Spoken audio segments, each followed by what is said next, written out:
Thank you, Commander Mark Crocker from the Royal Australian Navy.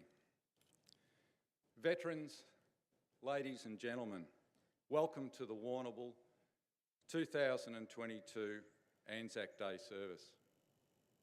On behalf of the Warrnambool RSL and indeed our community, I extend our appreciation of your attendance here this morning. I now ask that you turn your attention to the Aboriginal Memorial on your left side over here, where the welcome to country will be delivered by Uncle Lockie Eccles in the local Pequarong language and Uncle Robbie Lowe, who will recite in English. This is also accompanied by the lighting of the ceremonial bowl. Thank you. Yarawa, di ma merani, ni me pa wangu wanyu, ma pemil, alamin kuriki pa nyapun.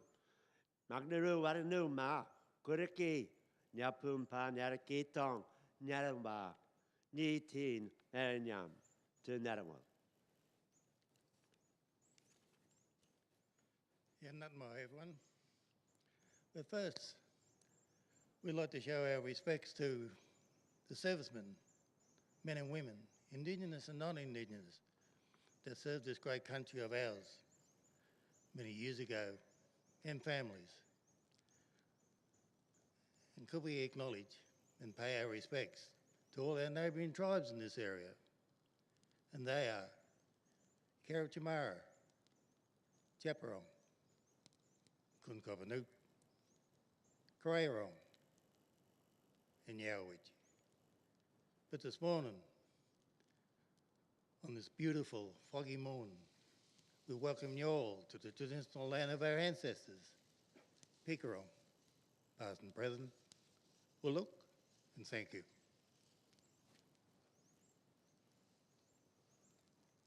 Thank you, Uncle Lockie and Uncle Robbie. On behalf of the Warrnambool RSL and our community, we acknowledge the traditional owners and recognise their continuing connection to the land, waters and culture.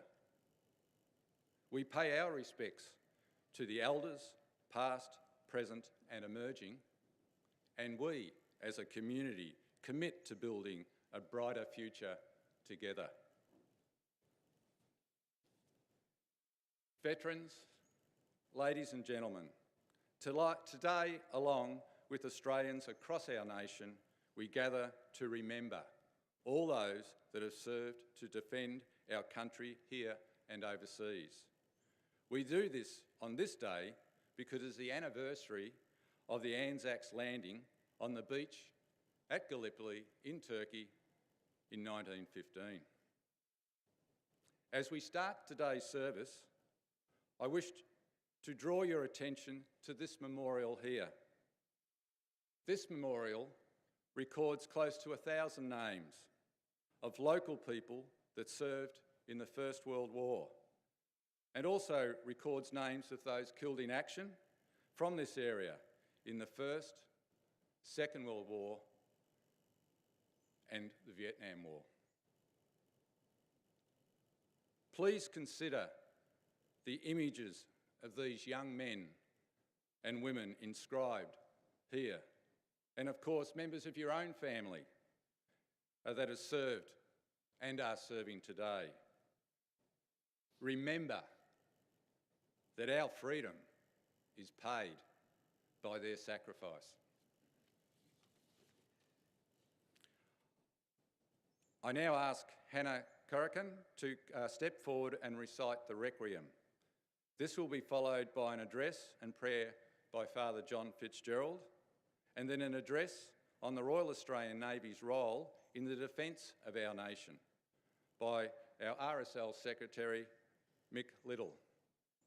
Then the recitation of the Ode, read by James Kelly and Mick Little, followed by the last post, a minute's silence, and the Reveille, played by Lindsay Stowe. Thank you, Hannah.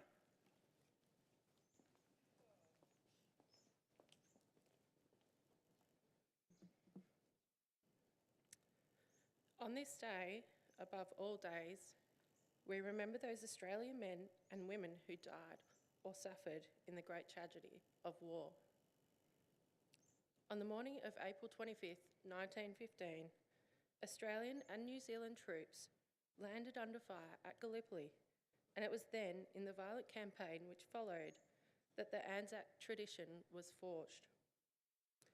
The elements of that tradition have inspired and offered an enduring example to later generations of Australians. Each year, we pay homage not only to those original Anzacs, but to all who died or were disabled in their service to this country. They enrich our nation's history.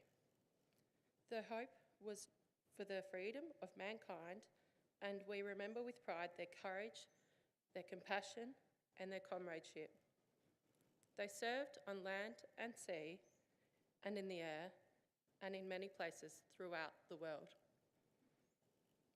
Not only do we honour the memory of those Australians who have fallen in battle, we share the sorrow of those who have been mourned them and of all who have been victims of armed conflict. On this day, we remember with sympathy those Australians who have suffered as prisoners of war and those who, because of war, have had their lives shortened or handicapped. We recall staunch friends and allies, especially for those of the first Anzac Day. May we and our successors prove worthy of their sacrifice.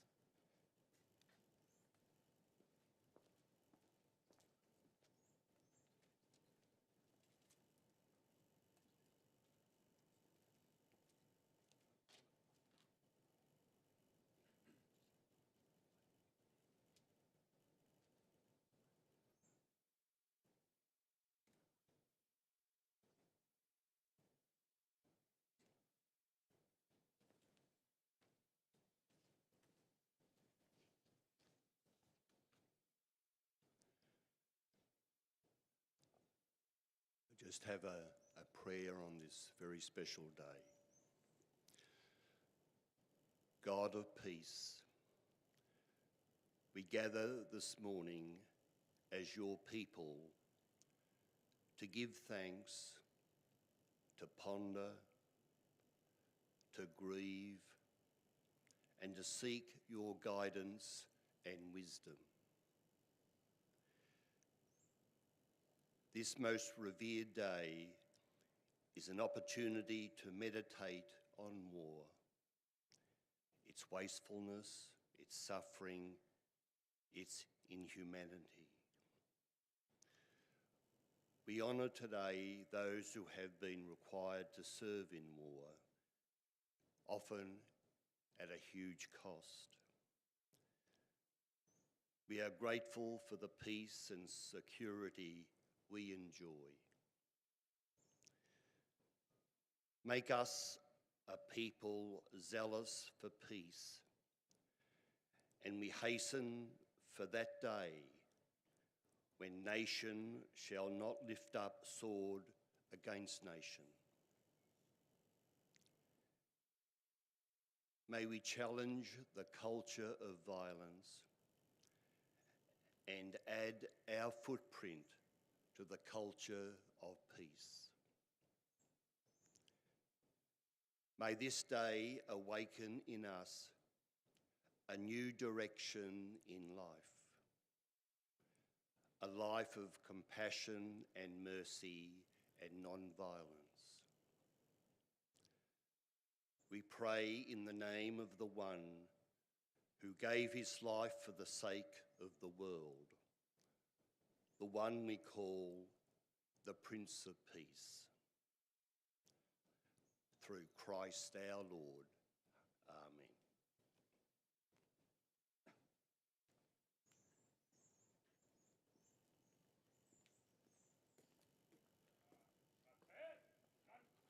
Good morning, ladies and gentlemen. I'd just like to invite Commander Mark Crocker, Commander Lisa Crocker and Midshipman Tamison Crocker if they would like to come up here for the rest of the ceremony.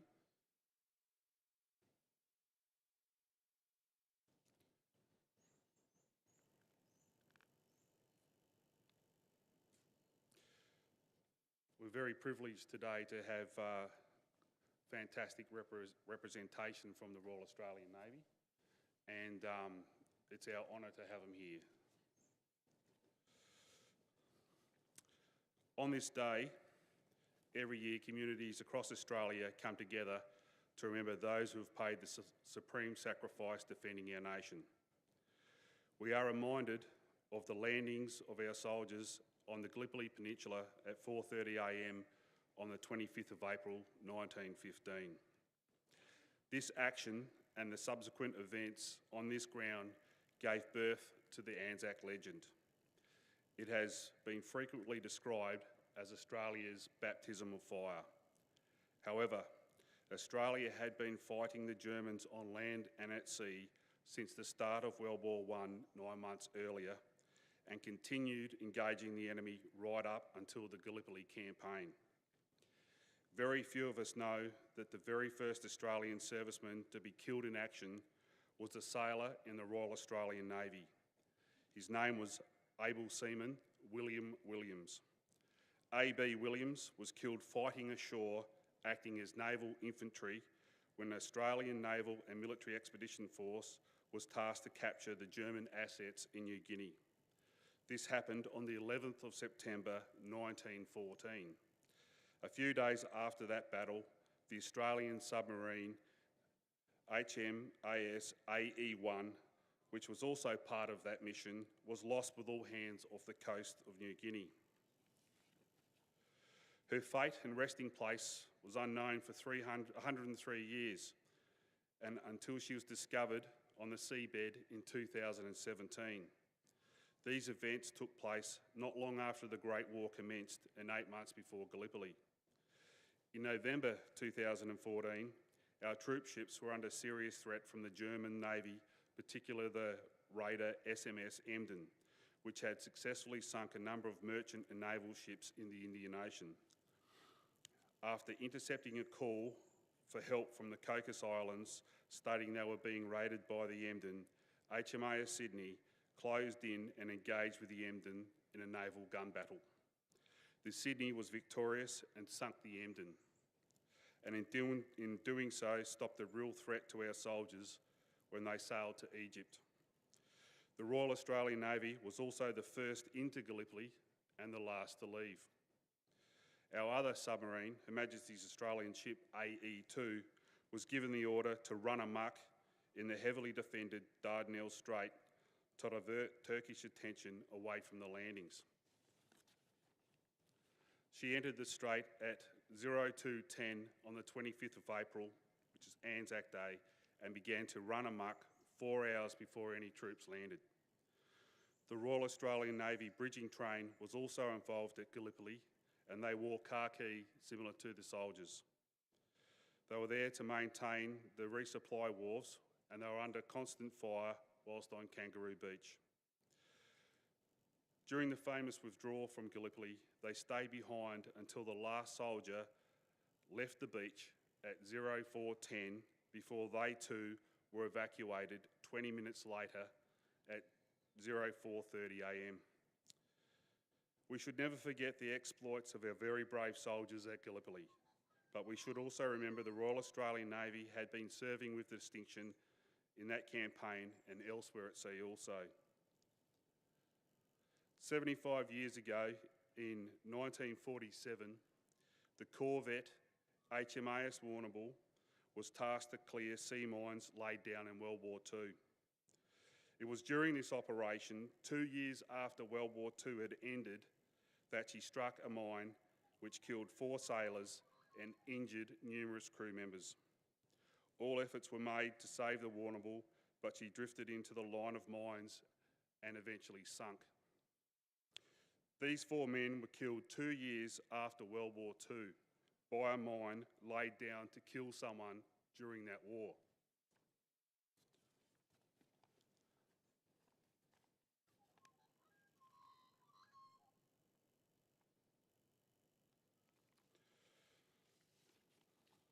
This highlights the dangers faced in peacetime, not just by our Navy, but all members of the Australian Defence Force.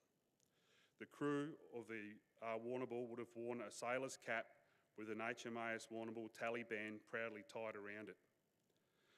They did not just represent the Royal Australian Navy, they also represented our town and will always be part of our community forever. Anzac Day is a day of remembrance.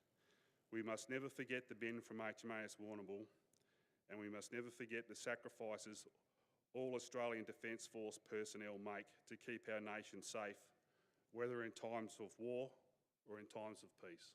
Thank you.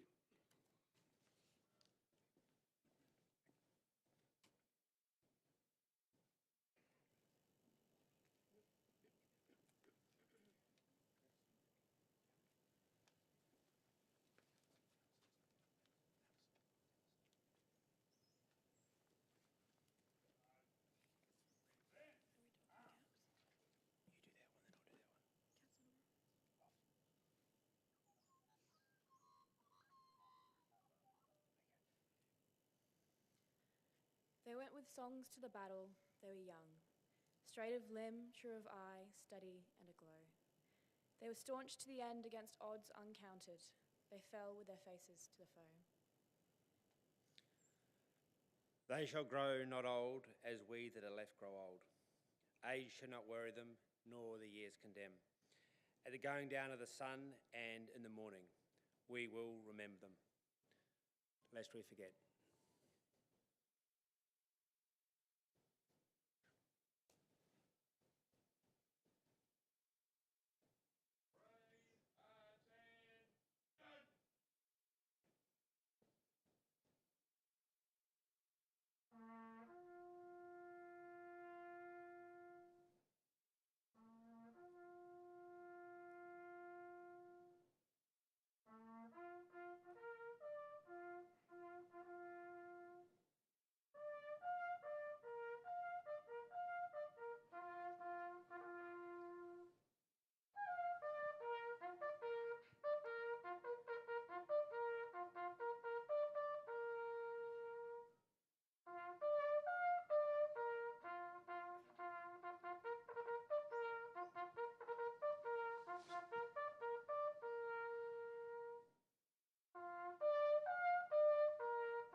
Thank you. I now ask Turgut Tuprak to come forward and deliver Ataturk's address to the mothers of the fallen, followed by Commander Lisa Crocker, RAN, who will recite this in English. This will be followed by the Turkish, New Zealand and Australian national anthems, played by the Warrnambool City Concert Band. Thank you, Turgut.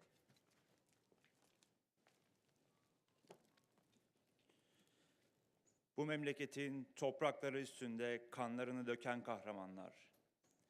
Burada dost bir vatanın toprağındasınız. Huzur ve sükun içinde uyuyunuz. Sizler Mehmetçiklerle yan yana koyun koyunasınız. Uzak diyarlardan evlatlarını harbe gönderen analar, gözyaşlarınızı dindiriniz. Evlatlarınız bizim bağrımızdadır, huzur içindedirler ve huzur içinde rahat rahat uyuyacaklardır. Onlar bu toprakta canlarını verdikten sonra artık bizim evlatlarımız olmuşlardır.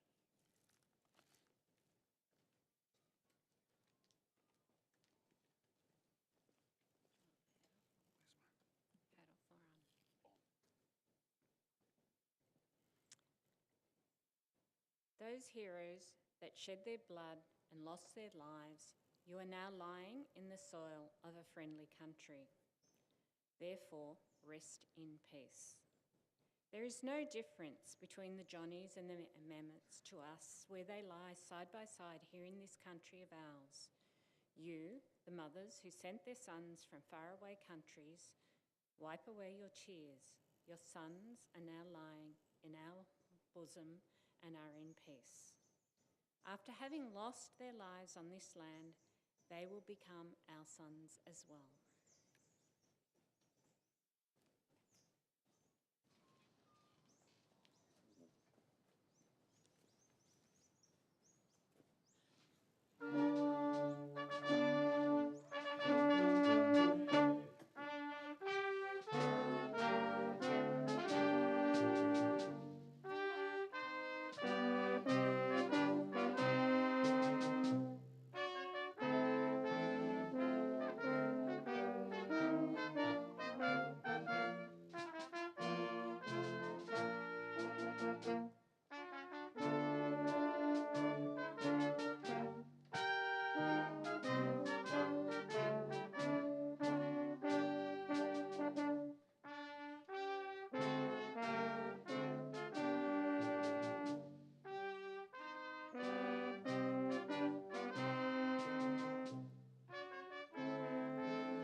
Thank you.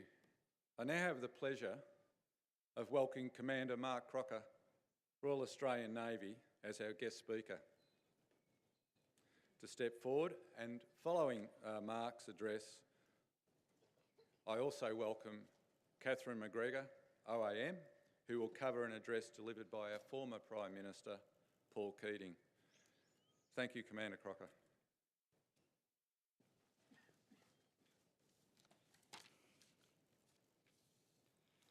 Good morning, everyone. I acknowledge the traditional owners of the land, the people of the Peak, Warrnambool tribe, Gunjamara, Ma Nation, on which we meet, and pay my respects to the elders, past, present, and emerging. I also pay my respects to the Indigenous people who have served this nation in war and in peace. Welcome to Anzac Day 2022. While we can never forget the service and the sacrifice of the Gallipoli Peninsula and on the Western Front over a century ago, we cannot allow them to define us forever. The events of the Second World War are even more significant for Australia, as for much of that conflict, they were not on the other side of the world, but in and around our country. 80 years ago, when Australians and New Zealanders gathered to mark Anzac Day in 1942, the nations faced the most direct threat in their history. A terrible war was being waged, and it was being waged on our doorstep. In the 2 preceding years, the nation had seen the evacuation of Dunkirk and the fall of France in May and June 1940, defeats in Greece and Crete in April and May 1941, the siege of Tobruk and the sinking of the Australian warships Parramatta and Waterhen on the dangerous ferry runs which supported it. The months preceding 1942 and even more, April 1942, and even more awful. In November 1941, HMAS Sydney was sunk in action by the German raider Cormoran, and Japan entered the war with attacks throughout Southeast Asia and the Pacific. In December 1941, there were defeats at Pearl Harbor and in the South China Sea. New Year 1942 brought worse news, most shockingly of all, the fall of Singapore in early February and the surrender of the Australian 8th Division, followed by a frantic retreat south and west. Defeats in the Java Sea and the Sunda Strait, where Dutch, British, American and Australian ships were sunk. HMAS Perth and USS Chicago in the Sunda Strait, and HMS Ayara on the south of the Java defending fleeing convoys. Darwin was bombed for the first time in February 1942, and in April, HMAS Vampire was sunk in action defending the small British aircraft carrier Hermes off Sri Lanka. Imperial Japanese advances were on a truly oceanographic scale, covering distances at speed that had little precedent and advancing rapidly towards Australia. The defence of Australia was a desperate maritime campaign fought by a coalition of forces, by sailors, soldiers and aviators, in the waters and the islands to our north, around our coast by sea, land and air. On Anzac Day in 1942, the defence of Australia was at its darkest hour. The usual turning points of war in the Indo-Pacific, the battles of the Coral Sea, Midway and Guadalcanal, all took place mainly from May 1942.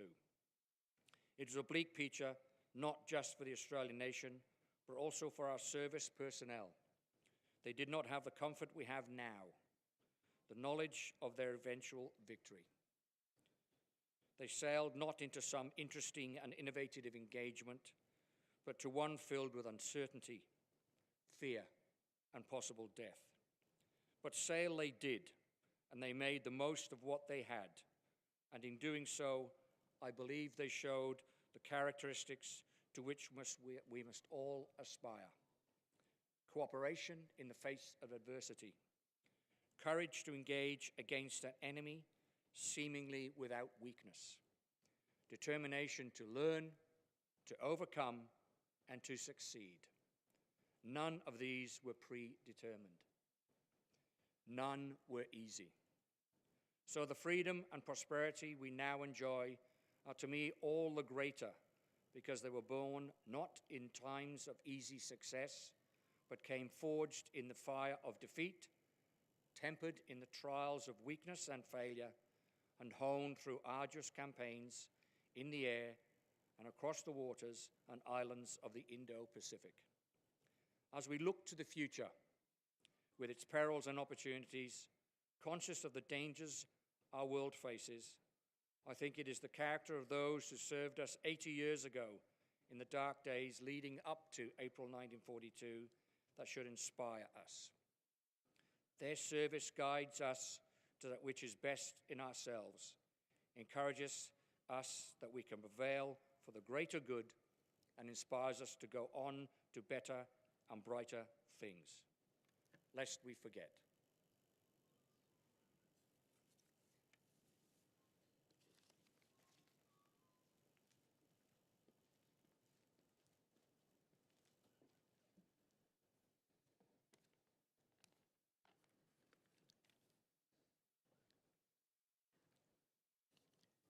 In appreciation of Indigenous service. In November 1992, launching the Australian contribution to the International Year of Indigenous People, then Australian Prime Minister Paul Keating made a remarkable speech about the people of our First Nation. He said, "Where Aboriginal Australians have been included in the life of Australia, they have made remarkable contributions. Economic contributions, particularly in the pastoral and agricultural industry. They are there in the frontier and exploration history of Australia. They are there in our wars, in sport to an extraordinary degree, in literature and art and music.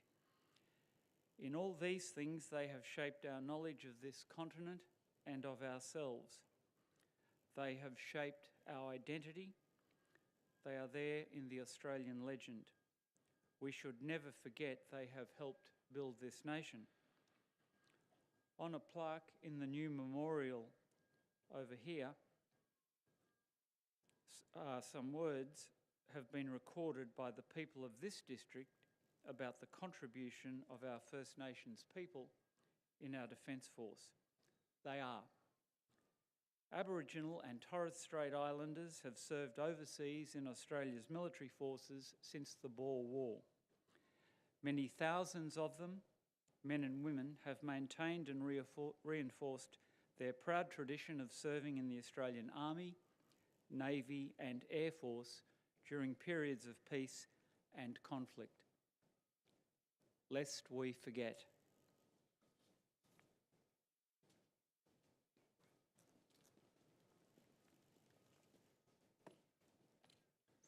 Lest we forget. Thank you, Mark and Catherine. I'll now ask the following organisations to form up in order, as read, and lay their wreath in honour of the fallen. This will be accompanied by our piper, Thomas Tate from the Warrnambool Pipe Band.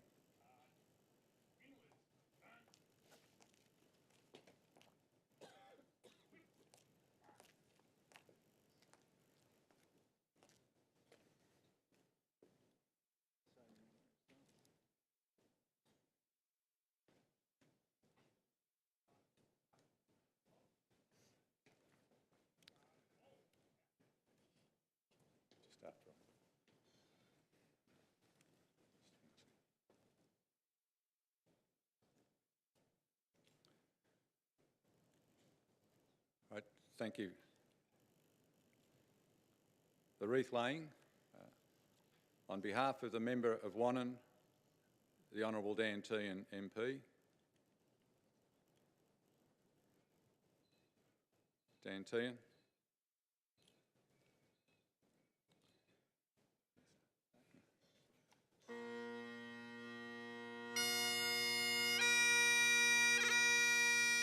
State Member for South West Coast, Minda Baxter and Tony Baxter, Chair of the Liberal Party's South West Coast branch on behalf of Roma Britnell.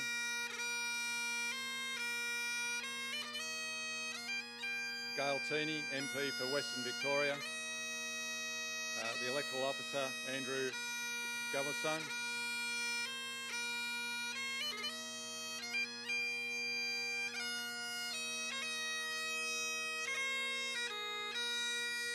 Warrnambool City Council, the Mayor, Councillor Vicky Jolly, AM, and the CEO, Peter Snyder.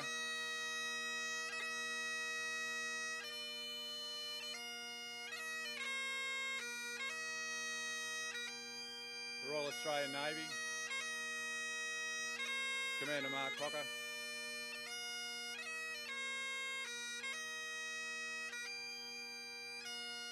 Warrnambool RSL sub-branch.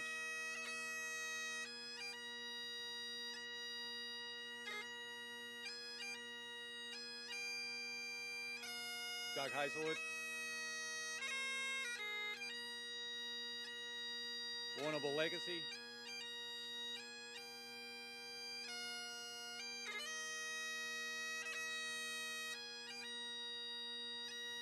The Vietnam Veterans Association.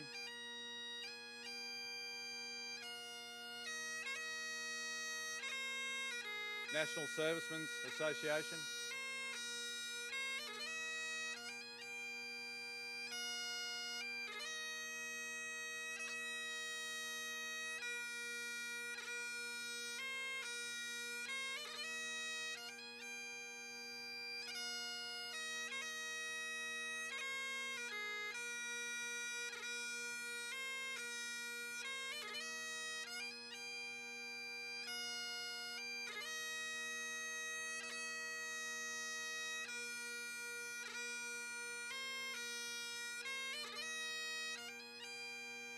Open Arms.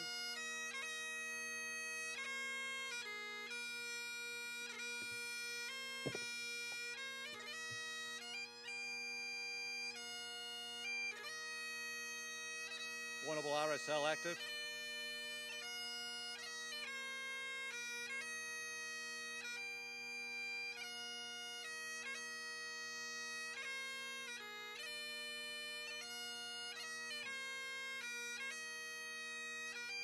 Eighth 7th Battalion, 2 RBR Association.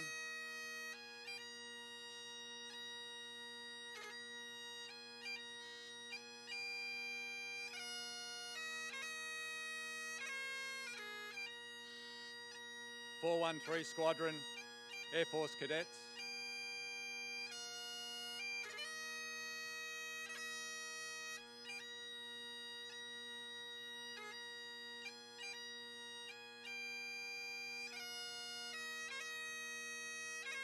Catherine McGregor, AM.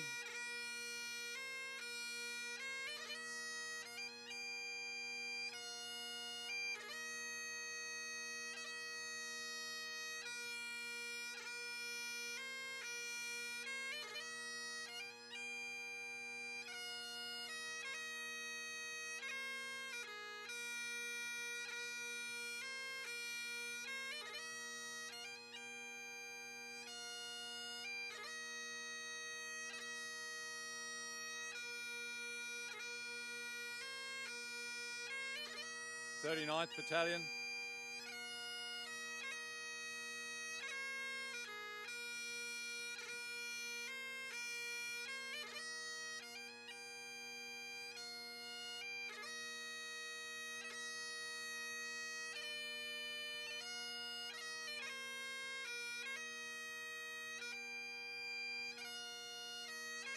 Victoria Police, Superintendent Martin Hardy, Western Divisions.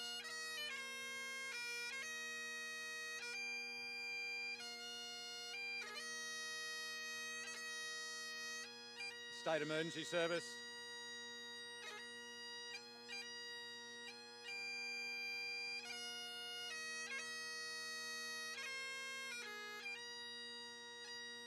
Fire Rescue Victoria.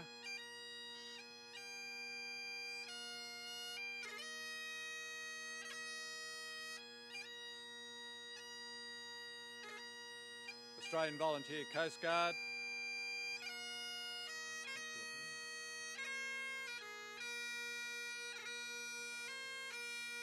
Gunditjmara Aboriginal Co-op,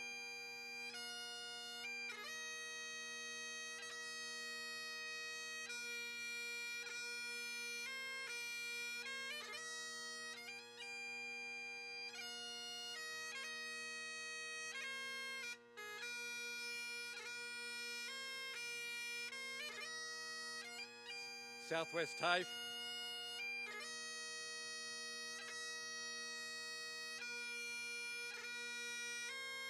Deakin University,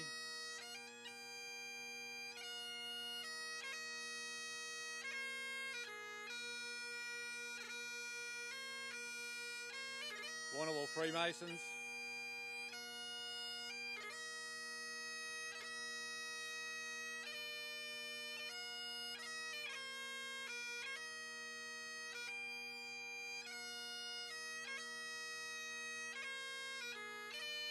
Warrnambool East Rotary,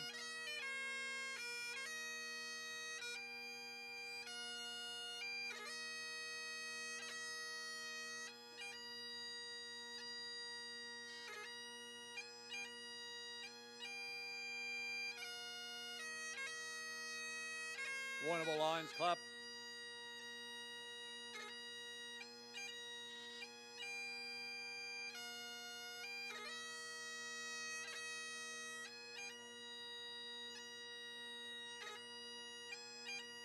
Southwest Healthcare,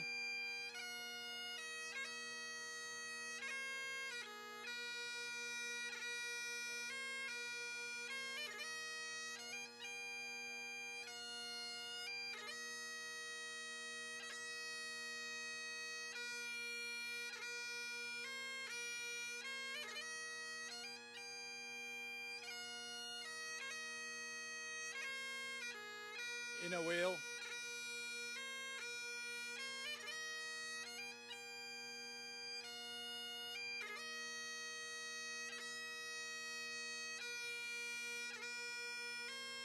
Grasmere Primary School,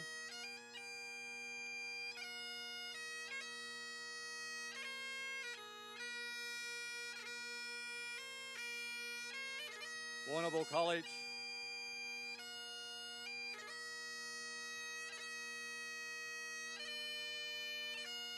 Emmanuel College,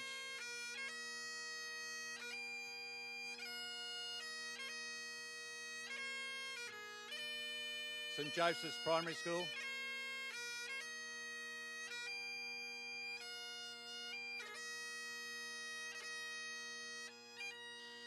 Panmure Primary School,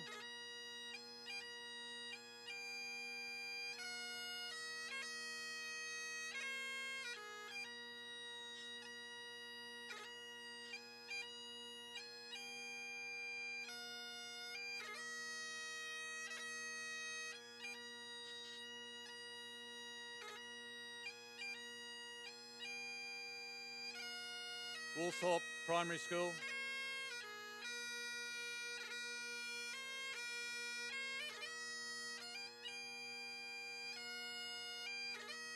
Warrnambool West Primary School,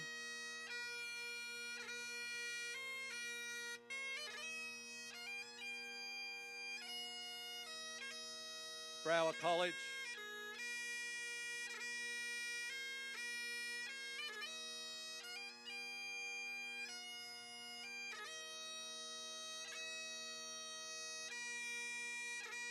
Warrnambool Primary School,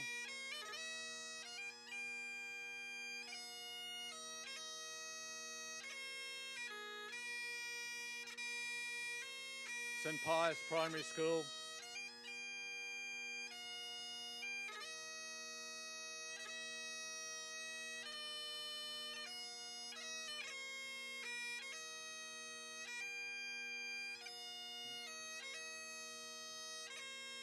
and Warrnambool Rotary Daybreak.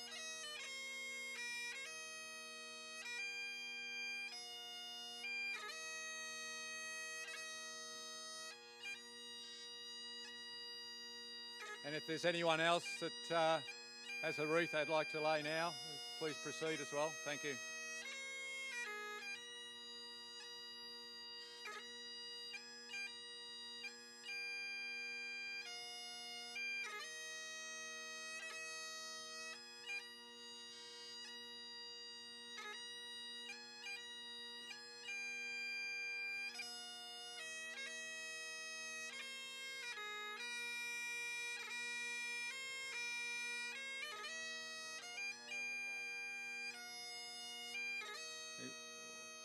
Warrnambool Fire Brigade.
Thank you, Thomas. Ladies and gentlemen, on behalf of the Warrnambool RSL, on behalf of the names of these people on this memorial,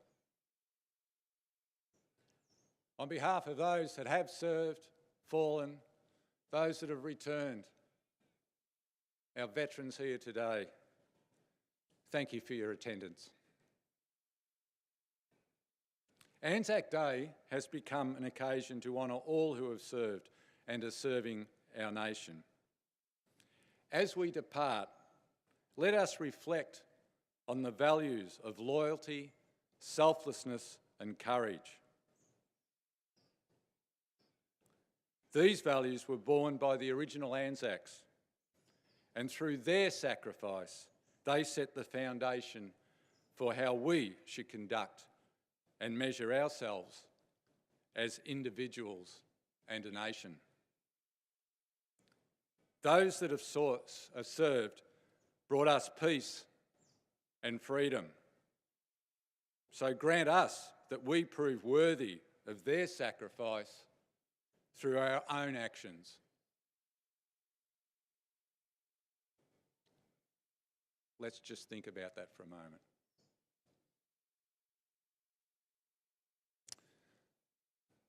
Thank you. Just for a final few announcements. May I remind you that there is a cemetery tour visiting graves of World War I soldiers commencing at 9 a.m. at the rotunda at the Warrnambool Cemetery. I understand there's some 1,500 laid to rest there. Doug Hazel will be visiting and taking the tour to say respects to 15 of those soldiers there. He will tell the story of their life before they joined up, their service and after. So get along to that. It's well worth the tour.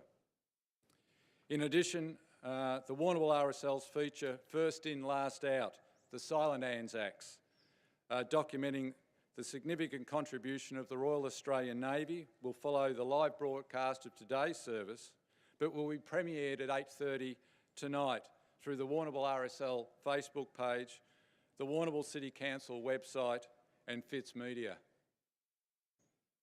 And I'd just like to say thank you to the Warrnambool City Council for their support over many years, but in recent years for us to be able to live stream events, pre-record our service 2 years ago, the feature, the documentary on the Forgotten 26 and this year. So thank you, Warrnambool City Council, and a special mention to Fitz Media. Their technical support and ability to bring these things together is fantastic. So please support those organisations, Fitz Media. In remembrance of the fallen, poppies and rosemary are also available for the children over here to place after the service on the board there. So that's provided by the local scouts, and we thank them for this. So please, any children who'd like to go over there and pay their respects and put a poppy in that board, that'd be very much appreciated. So in closing, I invite the Warrnambool City Concert Band to play a selection of tunes for your enjoyment and welcome you to attend the RSL for the traditional gunfire breakfast. But ladies and gentlemen and veterans, these days don't happen unless we come together as a community. This is a community event and we very, very much appreciate you being here. What I'd like to say is these events happen because people volunteer and put their hand up. COVID across many organisations has lost volunteers. For us to put these events on and organisations to function, the State Emergency Service, our cadets, the pipe band, we need volunteers. So when you reflect on today and those things about courage and mateship and selflessness, think about how you can support our community and help us at the RSL to look after our veterans or help those in emergency service, floods, fires, whatever it might be. Put your hand up. That brings us as a community together. Let's enjoy one another's company in the RSL afterwards. Thank you very much for you today. Lest we forget.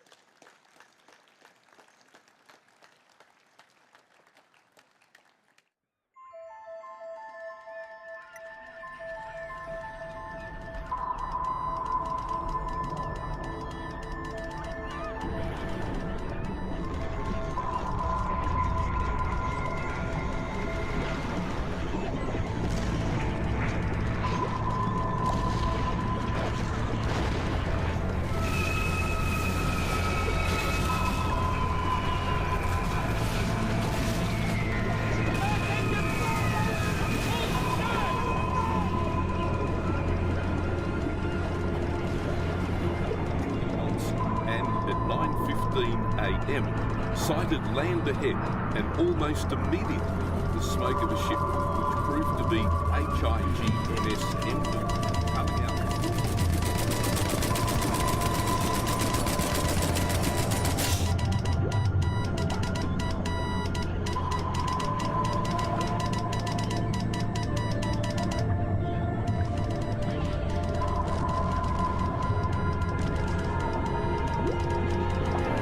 Warrnambool has a great, really rich history when it comes to military.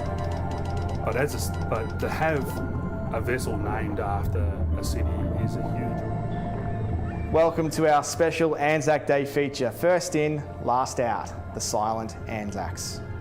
When a lot of us reflect on this day every year, we remember the images of young men scrambling off boats onto the shores of Anzac Cove on Sunday, April 25th, 1915.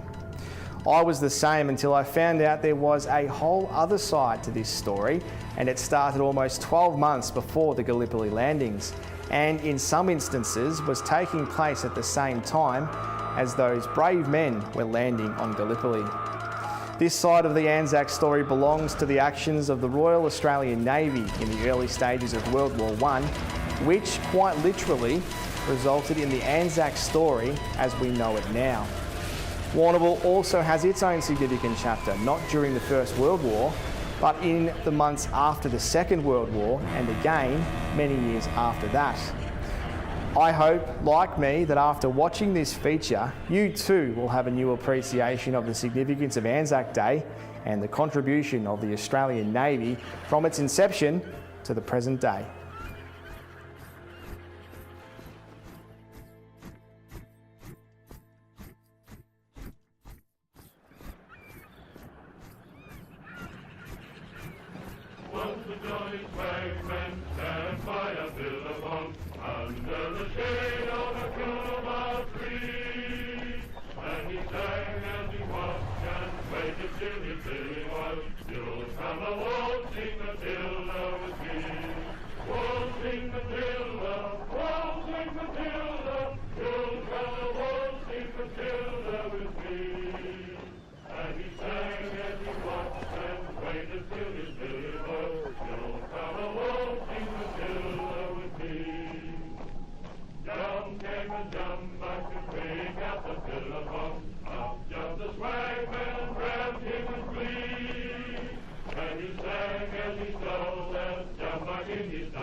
The Royal Australian Navy was commissioned in 1911, and in 1913 the Navy's first fleet entered Sydney Harbour. In 1914 the Royal Australian Navy's first joint operation took place in New Guinea. The Royal Australian Navy basically came about after Federation. Before Federation you had individual colonies, and each colony had their own land forces and army, and a couple of the colonies had their own ships. You know, the British Empire was huge, and they wanted to make sure that their sea lanes and areas of maritime operation were kept secure. The Navy in its current form, as being the Royal Australian Navy, was very, very young. When the outbreak of World War I happened in 1914, they were called upon to defend the British Empire's interests as well as Australia's, and they did end up fighting against the Germans, and there was action before Gallipoli. It was during this operation that Australia lost its first of many thousands of lives during World War I. He was a sailor, his name, Seaman William Williams, one of 25 Royal Australian Navy soldiers tasked to neutralise and seize German territories in the Pacific. These men were a volunteer force, known as the Australian Naval and Military Expeditionary Force. They were hastily trained and deployed and were responsible for Australia's first major World War I victory. Unfortunately, there was another person killed. He was a doctor. They used to wear like a red cross on their arm, and he was tending to the wounds of Able Seaman Williams. He gave his red cross armband to a stretcher bearer to take out Able Seaman Williams, and unfortunately he was shot. It was a fierce, what they call a skirmish. People died and people were wounded, but it was sort of overshadowed through later events during World War I. Sadly, 6 Australians died in the conflict.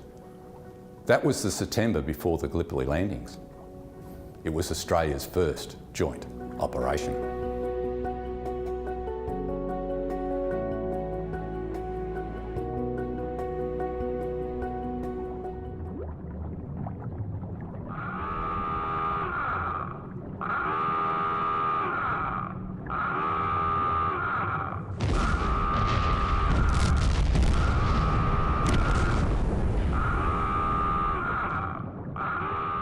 The success of the Warrnambool and Herbert Show and most of the other German territories in New Guinea now being occupied by Australian troops was marred by the unexplained disappearance of one of Australia's first submarines, the AE-1, along with all 35 hands of her crew. The AE-1 and AE-2 were Australia's first commissioned submarines. They arrived in Sydney from Portsmouth after 60 days voyage at sea, which was a record for submarines at that time. The 2 E-class submarines played a major part in the capture of the German forces in New Guinea, as they were tasked to guard St George's Strait and defend Australia's Navy ships from a dangerous fleet of German destroyers headed up by Vice Admiral von Spee. On September 14, 1914, the AE1 disappeared without a trace, becoming one of Australia's most enduring naval mysteries. The AE1 was part of the naval squadron that rallied around and sailed towards New Guinea for that first purpose of capturing the German stations there. It went down with all hands. It was catastrophic. No one knew what happened to it. To lose a whole ship and a crew is like losing a battalion. You know, it's like devastating. You know, you've lost that asset of the vessel, but more importantly, the whole crew. Submarines are quite unique where they have that ability to be sneaky and hidden. Most of the time you'd probably know about a submarine when you either were hit from a torpedo or you'd see the wake of a torpedo. Yeah, that was huge. And again, in your basic training, you talk about and you learn about that history and you really do reflect on it. You know, what would it mean to lose a whole submarine? It's something that I think is very hard to fathom in the modern age where, you know, things are very different. Those first few weeks of submarine training, they go right back to the very first submarines and then move through those AE1 and AE2 times, especially because of the Australian links to them. So very different to how we do things, but without a doubt, important history. So the fact that we've lost the submarine meant that we weren't able to disrupt the Germans as much as what we could have, but it was a big wake-up call in the fact that we did lose a complete vessel and its crew. It would have been a wake-up call to not only the Admiralty but also to the people planning the troop transports on their way to Egypt.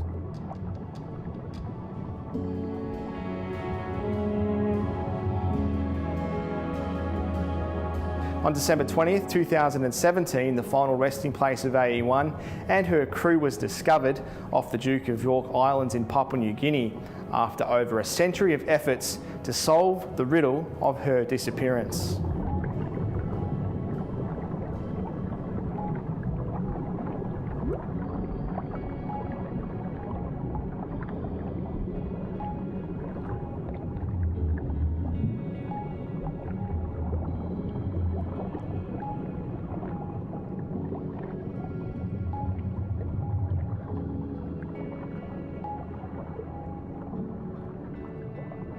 Kind of information that submarines can provide during those early phases is invaluable for the later follow-on forces, whether they be beach landings or whatever the naval operations are. Submarines are there to send that information back and in many cases and ideally never be seen and never even be known that they were there. The movie that we watched as young submariners was Das Boot, which is a German movie based on the German U-boat, so obviously very different side of the coin here.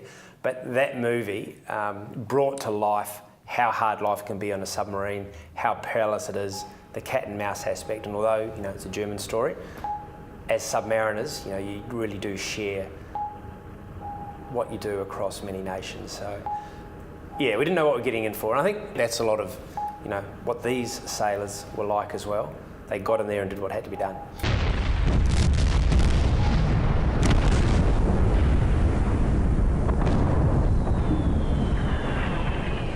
After 3 days, the search for the AE1 was called off, and the Royal Australian Navy's attention turned to the conflict in the Indian Ocean. Spee's fleet was still at large in the Pacific, and 2 German raider ships, the SMS Königsberg and the SMS Emden, were posing a huge risk to the transport of Australian troops, namely the first Anzac convoy.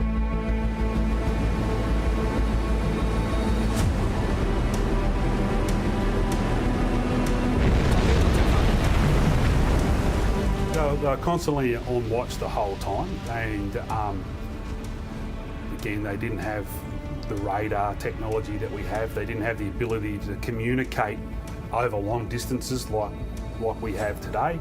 So a lot of their communication will be done by semaphore, which is flags, or with the Aldersland, and so they have to be within view unless there were other means to send a signal. So when they got a signal, they had to sort of act on it straight away because they could lose where the enemy is. They can't look at it in real time and go, the enemy's moving this way or that way. The problems that they would have had they've got to protect these troop ships, which they'd be more important than protecting another naval ship. You know, the troop transports, you know, the Navy would sacrifice themselves to save that troop transport. So the role they played, even though it's not a glorious one, but it's a pretty important one. You know, like it could have been, as I said before, absolute catastrophe if we lost a ship, a troop transport. And if the Emden was allowed to keep raiding in that area, it possibly could have happened.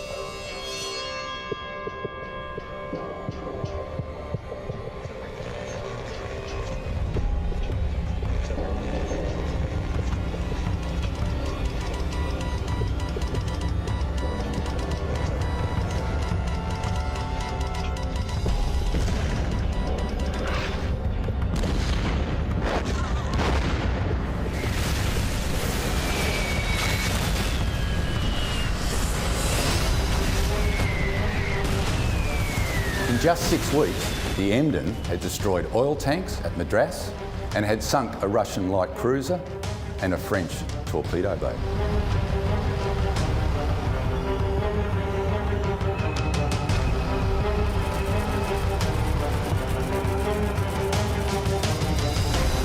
Pretty famous, all right, the Sydney Emden. Yeah, without a doubt. Again, another pivotal battle that really set Australia up, you know, to show what we were capable of, and very strong links back to the UK, obviously, from that's, you know, where a lot of our forces originated from.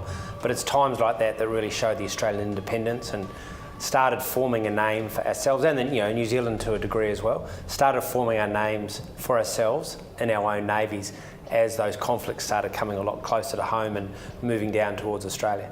The Emden provided a huge risk to our troops heading towards the Middle East and needed to be stopped.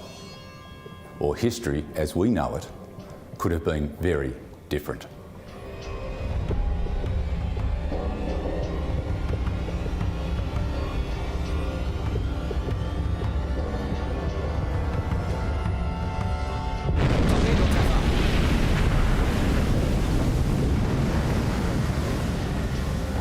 Sir, I have the honour to report that whilst on escort duty with the convoy under the charge of Captain Silver, HMAS Melbourne, at 6:30 a.m. on Monday, the 9th of November, a wireless message from COCUS was heard reporting that a foreign ship was off the entrance. I was ordered to raise steam for full speed at 7 a.m. and proceeded thither. I worked up to 20 knots and at 9:15 a.m. sighted land ahead, and almost immediately the smoke of a ship, which proved to be HIGMS Emden, coming out towards me at a great rate. The Sydney and the Emden were in a what they call a gun battle, so there was no torpedoes involved as from a submarine. They knew that each other was in the area. The Emden was raiding the Cocos Islands, and the people there sent out a message, and the Australians intercepted that message, and they detached the Sydney to go and attack the Emden. It was a victory to Australia, and that's one that not many people know. If the Emden was allowed to still raid in the Indian Ocean, that would have had catastrophic effect on the troop transports that were leaving Australia. These ships that were converted to troop transports, and they have the term, Her Majesty's Australian troop ship, full of soldiers en route to Egypt for training. I kept my distance as much as possible to obtain the advantage of my guns. Her fire was very accurate and rapid to begin with, but seemed to slacken very quickly, all casualties occurring in this ship almost immediately. First, the foremost funnel of her went. Secondly, the foremast, and she was badly on fire aft. Then the second funnel went, and lastly the third funnel, and I saw her making for the beach on North Keeling Island. She was grounded at 11:20 a.m.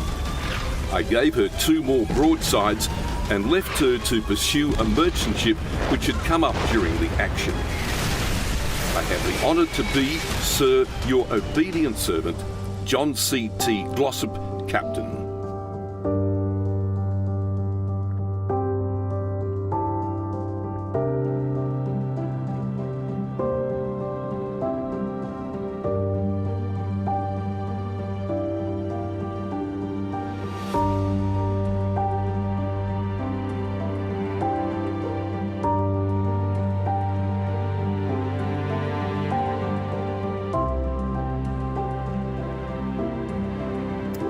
HMAS Sydney's victory over the Emden meant that our Anzacs, travelling in convoy in troop transporters, could continue without threat from Spee's squadron.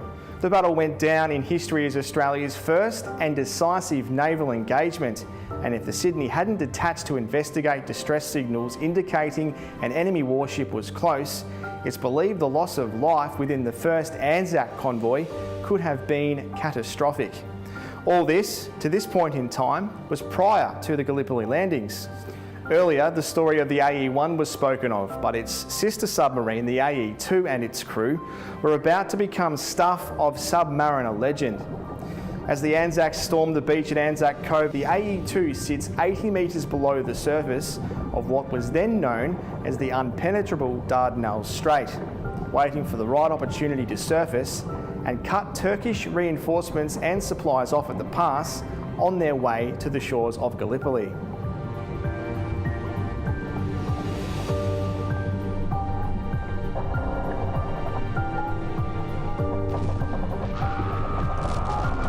Well, I'm like everyone else. I think of Anzac Day. You see the vision of men clad in khaki storming, the beaches of Gallipoli from the rowboats.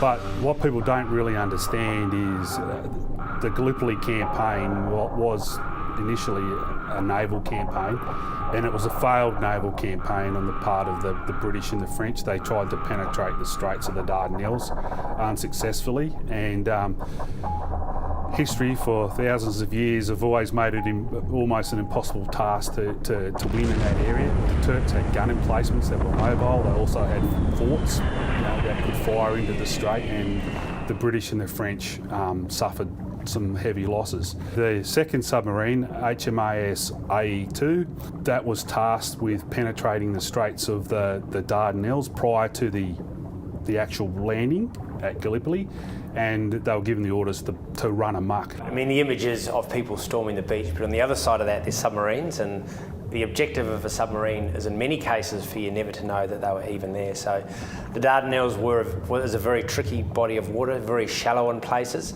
There were lots of enemy ships operating around the area, so very little room to manoeuvre for those submarines. And the other big deal that separates sort of these submarines from where we are now is they've got to come to the surface quite regularly to get air in, to refresh the air for the people inside, and also to run the engine. So they can't just go deep and hide for days at a time like we can now. They've got to come up regularly. So it's a real game of cat and mouse, trying to use the light, trying to use the dark. Tough times. This virtually unheard of mission started at 02:30 hours on April 25th, 1915, hours before the Gallipoli landings. It's due to this achievement and actions that came before it that the AE-2 is known as the Silent Anzac.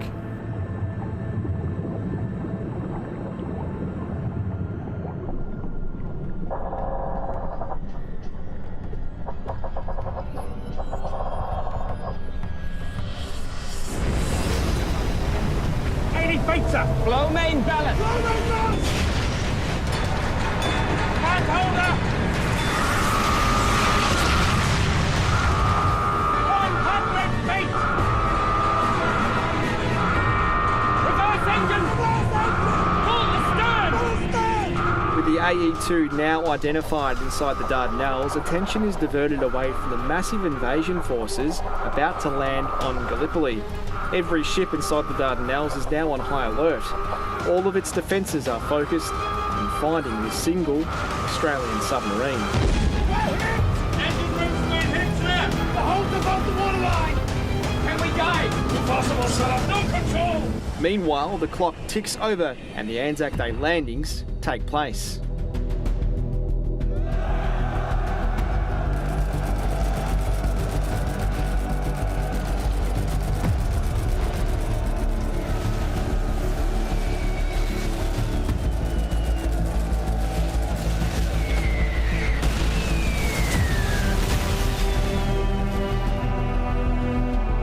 AE2 survived for a few days. They engaged the enemy a few times. They sunk a ship. They were attacked on several occasions. As I said before, they actually have to surface so they can breathe and generate electricity for their batteries. When they do that, they tell the enemy where they are. So they were attacked on the last occasion. They were being shot at. They've dived and unfortunately they ran aground and they scuttled the AE2s. All the sailors were captured 3 or 4 days after the initial entrance into the Dardanelles, but they did run amok, they did do their job, and the fact that they actually penetrated the straits was a feat in itself. Whilst the beach landings were taking place, the AE2 was running amok. So it was prior to anyone stepping foot ashore, so hence the term, the Navy were the very first into Gallipoli.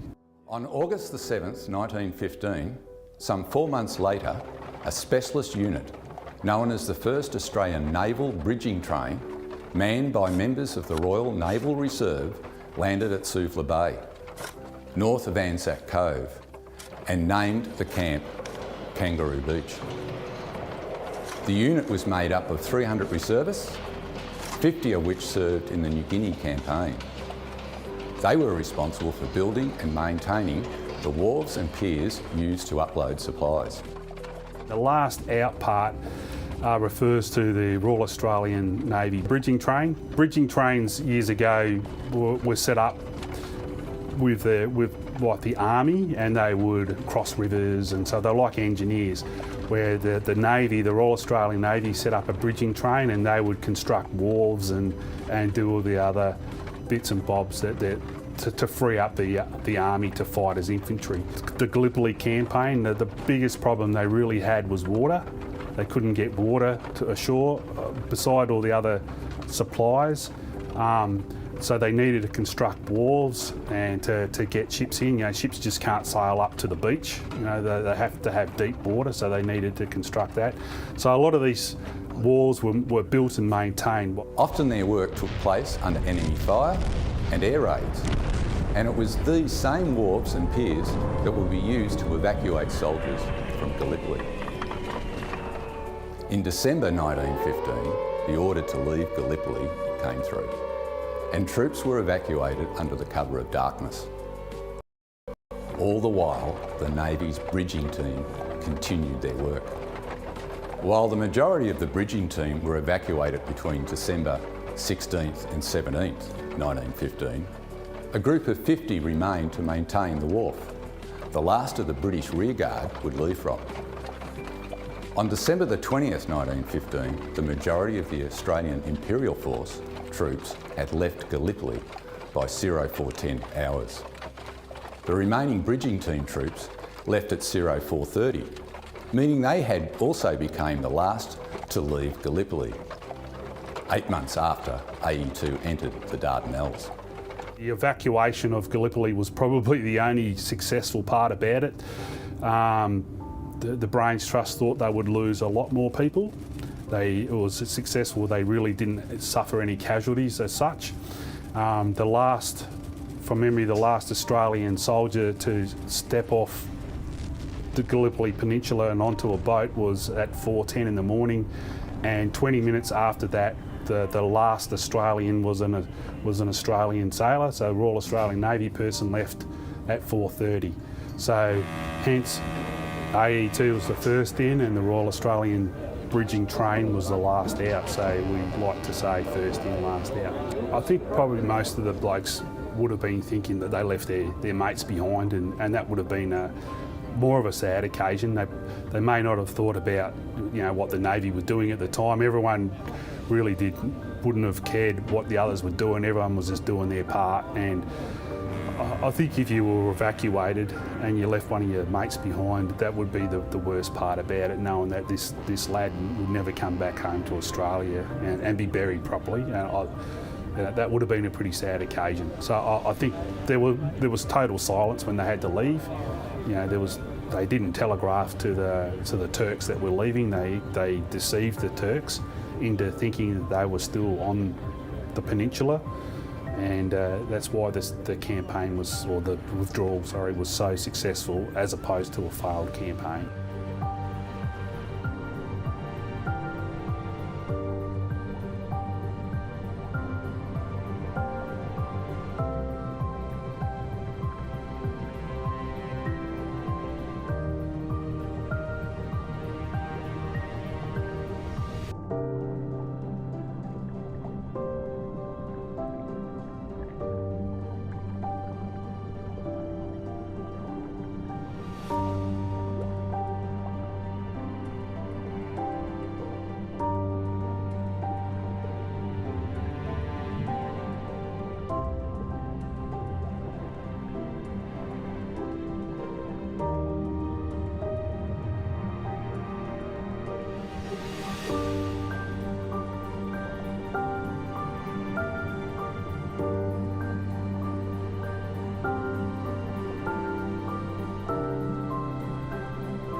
In the Royal Australian Navy, to have a ship named after a city is a huge honour. The city of Warrnambool has had 2 ships bear its name. The HMAS Warrnambool 1, or J202, was one of 60 Australian minesweeper vessels known as corvettes, and in her 7 years of service, her accomplishments and place in Australian war history is something that I, as a Warrnambool local, and the Warrnambool community, and in fact our nation, should be both aware of and proud to commemorate. She was commissioned in 1941, was present in Darwin as it was bombed by the Japanese, carried out 5 evacuations or rescue trips, survived 18 air raids, and ferried over 4,000 troops in New Guinea. That was all in her first year of service. The Navy just don't come up with names for ships willy-nilly. There's a lot of thought goes into it, and so Warrnambool, the city of Warrnambool, has been honoured to have 2 vessels. The corvette during World War II has an esteemed history when it comes to action. On the 27th of April 1943, the US freighter called the Lydia M. Child was coming from San Francisco. It was coming to Australia. It was bringing what they call lend-lease or war supplies, and it was sunk by a Japanese submarine off the coast of Newcastle, Australia. The Warrnambool, HMAS Warrnambool 1, the corvette, and another corvette, the Deloraine, rescued all the seamen. From my understanding, that none of them were killed. One of the American sailors, a man by the name of Stevenson, he painted the painting that we have up here on display of the Warrnambool, and it sort of depicts the rescue in progress. And it is an amazing painting, and it's just an amazing story in itself, that here's this little corvette that's bearing the namesake of Warrnambool. It saved an American lad, who's probably his very first time to Australia. He gets sunk by a Japanese submarine, and as a result of that, his life was saved, and he was an artist, and a pretty good artist as well. So that's a very treasured painting that we have here.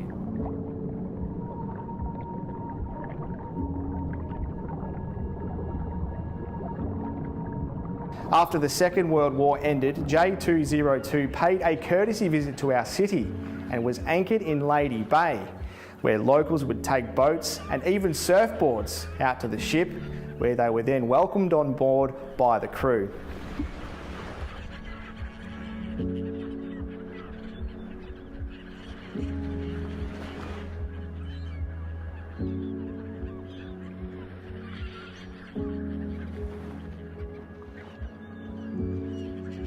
Yes, we sat on it. We were down there one day and happened to be in, and we got on it.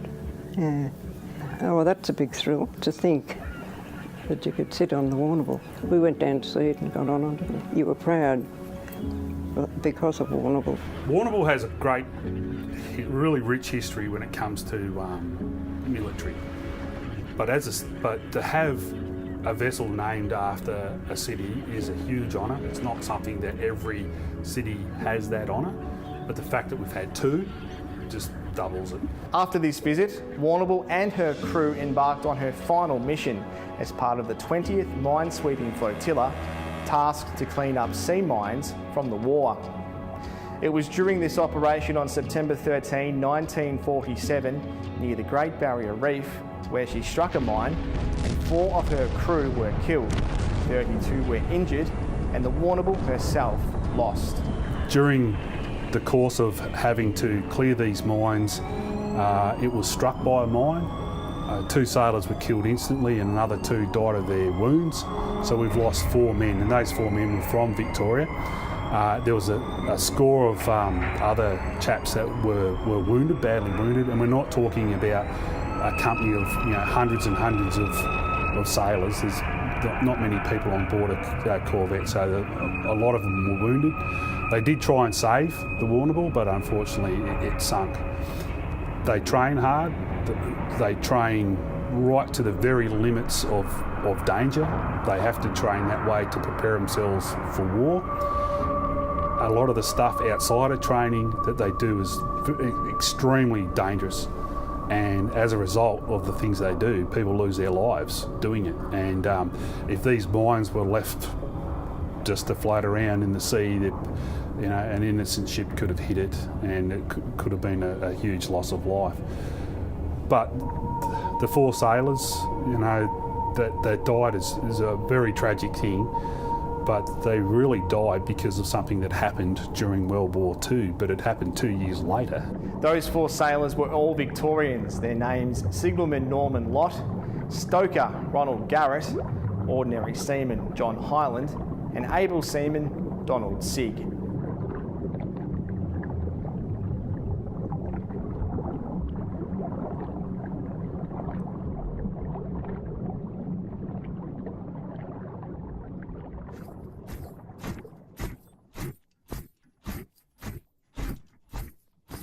Once the jolly swagman camped by a billabong under the shade of a coolabah tree, and he sang as he watched and waited. History shows that the efforts of the Royal Australian Navy, their exploits, achievements and losses during war and in times of peace have often been overlooked. From the first victories in World War I in New Guinea, the first Australian life lost in World War I, able seaman William Williams, the first devastating loss of Australia's first vessel and all hands, the AE1, to the first huge victory at sea with sinking of the German raider Emden. That's without mentioning the heroic exploits of the AE2 and their crew, the first submarine to successfully penetrate the Dardanelles, referred to as the finest feat in submarine history. The Navy was the first into Gallipoli and was the last out, with a specialist unit known as the first Australian Naval Bridging Train, ensuring the wharves of Gallipoli were safe for the final troops to evacuate safely, before they too left those shores and sadly left to other theatres of war yet to come.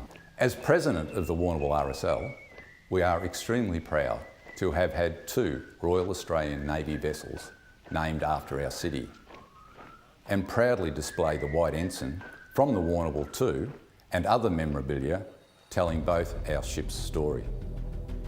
It's these stories, this proud history, that still inspires our Defence Force services and personnel today, both locally in Warrnambool and all around our nation.